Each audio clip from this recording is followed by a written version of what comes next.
Hello everyone, आप लोगों का बहुत बहुत स्वागत है माय यूट्यूब चैनल नईमुद्दीन ला क्लासेस पर। और यदि अभी तक आपने चैनल को सब्सक्राइब नहीं किया है तो चैनल को सब्सक्राइब कर लीजिए, क्योंकि हम इस चैनल में पूरी सीआरपीसी यानी पूरी भारतीय नागरिक सुरक्षा संहिता बीएनएस 2023 और भारतीय न्याय संहिता बीएनएस 2023 और बीएसए भारतीय साक्ष्य अधिनियम 2023 पढ़ेंगे, जो कि आपके पीसीएसजे एपीयू एचजेएस में बहुत ही महत्वपूर्ण रोल निभाता है। चाहे सीबीआई एपीपी की वैकेंसी हो उसमें भी ये आता है। तो कृपया चैनल को सब्सक्राइब कर लीजिए।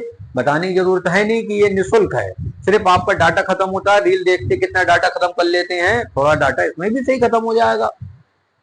आज जो भारतीय नागरिक सुरक्षा संहिता है, इसकी धारा 96 यानी 96 पर आ गए हैं हम। तलाशी वारंट, तलाशी वारंट देखिए कब जारी होता है। जो कल मैंने वीडियो बनाई थी उसमें दो धाराएं समझाई थी मैंने, 94 और 95।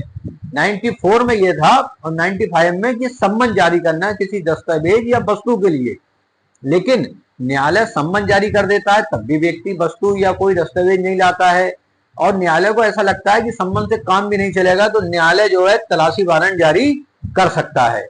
और तलाशी वारंट में क्या क्या कर सकता है अभी बैरेक्ट की लैंग्वेज में हम पूरा इसको समझेंगे। लेकिन ये मान लीजिए, ये समझ लीजिए आपकी तलाशी वारंट जारी करने की पावर न्यायालय को किस धारा में है, तो वह है धारा 6।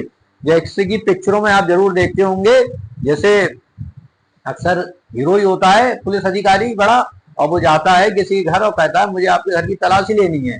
कैसे तलाशी ले सकते हो, तलाशी वारंट लाइए, तलाशी वारंट देता है। तो कभी आपने सोचा ये तलाशी वारंट जारी किस धारा में होता है?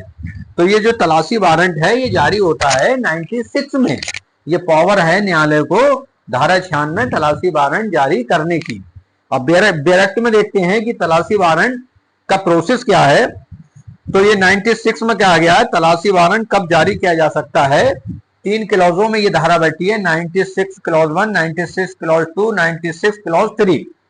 96 क्लॉज 1 में ये कहा गया है जहां ए बी सी, ये भी 3 पार्टों में बटा है। ए, किसी न्यायालय को यह विश्वास करने का कारण है कि वह व्यक्ति जिसको धारा 94 के अधीन समन या आदेश या धारा 95 की उपधारा 1 के अधीन अपेक्षा संबोधित की गई है या की जाती है, ऐसे समन या अपेक्षा द्वारा यथा अपेक्षित दस्तावेज या चीज पेश नहीं करेगा, या हो सकता है कि पेश ना करे, पेश नहीं करेगा, या हो सकता है वो छिपा रहा हो। बी पॉइंट कहा गया है ऐसी दस्तावेज या चीज के बारे में न्यायालय को यह ज्ञात नहीं है कि वह किसी व्यक्ति के कब्जे में है। न्यायालय को ज्ञात भी नहीं है किस व्यक्ति के कब्जे में है। सी पॉइंट में कहा गया है न्यायालय यह समझता है कि इस संहिता के अधीन किसी जांच विचारण या अन्य कार्रवाई के प्रयोजन की पूर्ति साधारण तलाशी या निरीक्षण से होगी, वहां वह तलाशी वारंट जारी कर सकता और वह व्यक्ति जिसे ऐसा वारंट निर्दिष्ट है उसके अनुसार और इसमें इसके पश्चात अंतर्विष्ट उपबंधों के अनुसार तलाशी ले सकता है या निरीक्षण कर सकता है। तो ये चीज इसमें कही गई है। अब इसके क्लॉज 2 पर आते हैं। यदि न्यायालय ठीक समझता है तो वह वारंट में उस विशिष्ट स्थान या उसके भाग को विनिर्दिष्ट कर सकता है और केवल उसी स्थान या भाग की तलाशी या निरीक्षण होगा, तथा वह व्यक्ति जिसको ऐसे वारंट के निष्पादन का भार सौंपा जाता है केवल उसी स्थान या भाग की तलाशी लेगा, निरीक्षण करेगा जो ऐसे निर्दिष्ट है। अब जैसे मान लीजिए न्यायालय ने किसी विशिष्ट घर के लिए तलाशी वारंट जारी किया है, तो वो तलाशी वारंट उसी घर तक सीमित है। अब ऐसा नहीं है उस तलाशी वारंट को लेके हर घर की न्यायालय जो है वो पुलिस अधिकारी तलाशी करने लगे, क्योंकि कहा है किसी स्थान का भाग है तो वह उसी स्थान के भाग तक रहेगा। अब सेक्शन 96 क्लॉज 3 में आते हैं। इस धारा की कोई बात जिला मजिस्ट्रेट या मुख्य न्याय मजिस्ट्रेट से भिन्न किसी मजिस्ट्रेट को डाक प्राधिकारी की अपेक्षा में किसी दस्तावेज, पार्सल या अन्य चीज की तलाशी के लिए वारंट जारी करने के लिए प्राधिकृत नहीं करेगी।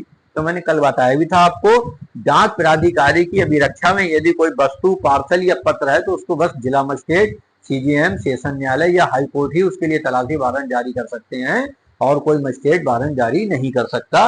तो ये आज की वीडियो में आपने सेक्शन 96 समझी, इसको पूरी वीडियो देखिए, फिर इसको बैरेक्ट में भी पढ़िए। देखिए आपके लिए बैरेक्ट पढ़ना बहुत ही जरूरी है, बिना बैरेक्ट के आपका कुछ नहीं हो सकता। बैरेक्ट पढ़िए, कोई चीज समझ में नहीं आई हो कमेंट बॉक्स में जरूर लिखिए, अच्छी लगी है तब भी लिख दीजिए, और कोई चीज कमी रह गई है तब भी लिख दीजिए। वीडियो देखने के लिए बहुत बहुत धन्यवाद।